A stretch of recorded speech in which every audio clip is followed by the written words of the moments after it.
Kehidupan rumah tangga Sarwendah dan Ruben Onsu terus-terusan disorot, apalagi suami istri ini sepakat mengadopsi seorang putra bernama Betran Peto.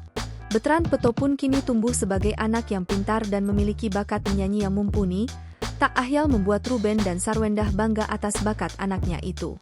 Diketahui, Betran Peto juga sangat akrab dengan ayah ibu angkatnya, bahkan saking akrabnya dengan Sarwendah, mereka berdua sering mendapat komentar tak baik dari netizen. Kali ini konten Sarwendah dan Betran Peto menuai komentar negatif dari haters.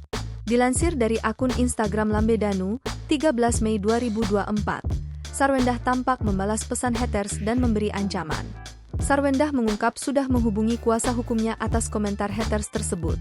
Istri Ruben Onsu ini mengaku menunggu itikat baik haters tersebut untuk meminta maaf di depan umum. "Halo Mbak, kata tim kuasa hukum saya ada warung ya di depan rumah Mbak?" Tulis Sarwendah.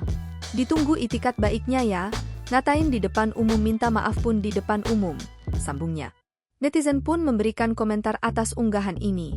"Bukan membenarkan kelakuan si haters, tapi memang video lama yang beredar yang sering gue lihat nih, adegan si anak nyiumin ibunya sampai begitu, agak risih juga dilihatnya," tulis akun milik netizen.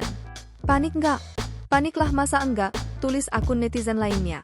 "Bagus begini ditindak biar tidak jadi fitnah netizen, makanya lu pada tahan itu jari," tulis akun netizen. Download Tribun X sekarang, menghadirkan lokal menjadi Indonesia.